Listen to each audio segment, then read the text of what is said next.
In today's episode, this is part 1 of 5 of an interview that I did with Stephanie Moore of Kent State University about generative AI and public relations. Right. So we'll go ahead and kick off the questions. So talking a little bit more about the use of AI in practice. Um, Sort of, if I know you're not in public relations anymore, but how would you describe the level of AI adoption in the field of PR practice? So I can't speak to personally.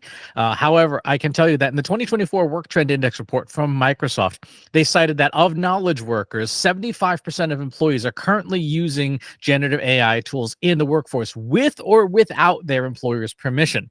And a lot of that time in the without category, they're using free tools. However, on the employer side, only 7 to 8% of companies have a coherent policy around use of AI. And so what you end up with is you have a lot of people who are using AI and may not be doing so in a safe way in terms of data privacy. We do work with other PR firms, and I would say AI usage there, it varies wildly from firm to firm. So this is one B2B firm where out of their staff of 15, like 12 use AI and 3 don't.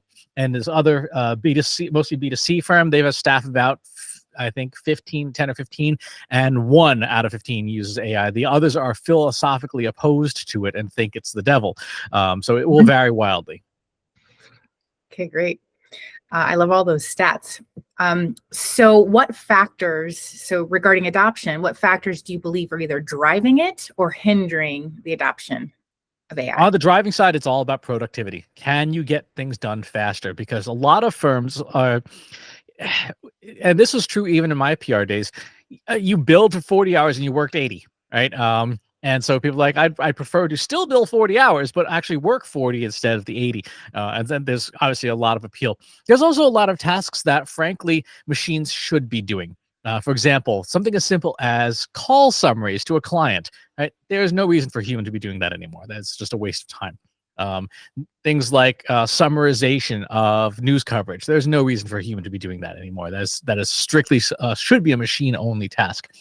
On the opposition side, there is a significant and warranted fear that among PR people, at least the ones I'm thinking of, that the machines are just going to take their jobs, which is one aspect, or they believe that the existence of AI itself is a violation of people's intellectual property rights, and therefore they feel like they're ethically opposed to it.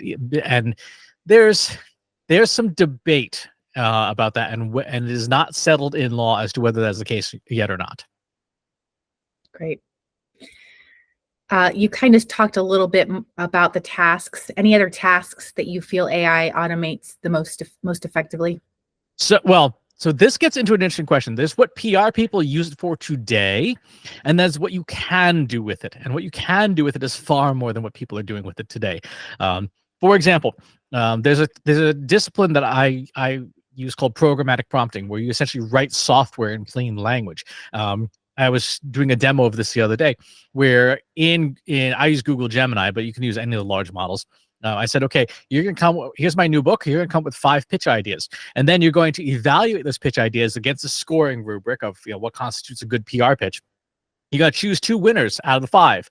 Then you're going to choose 2 variations of each winner, rescore them, and give me the winning PR pitch for my new book that I would want you to go pitch.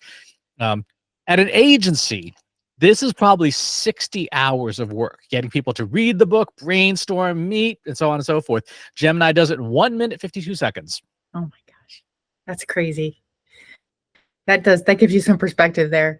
Mm-hmm. So, all right. So talking a little bit about those tools, I always am interested in the tools. I know the tools change and they will change, and it's hard to teach the tools in the classroom, but I am curious which tools or applications, which AI tools or applications that you find most relevant.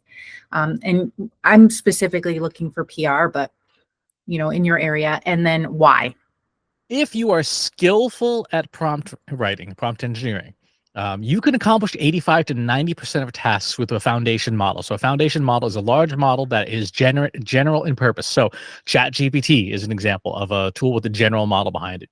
Google's Gemini is an example. Microsoft Copilot, Anthropic Claude, and then Meta's Llama model, the newly released one. All 5 of those can tackle pretty much any general language task, and certainly any task within public relations. Sometimes you will have to provide data. So, for example, if you are a B2B, you have a PR firm and you've got a client that works in a very specific type of industrial chemical, you'll probably need to provide some background data for tasks around that client.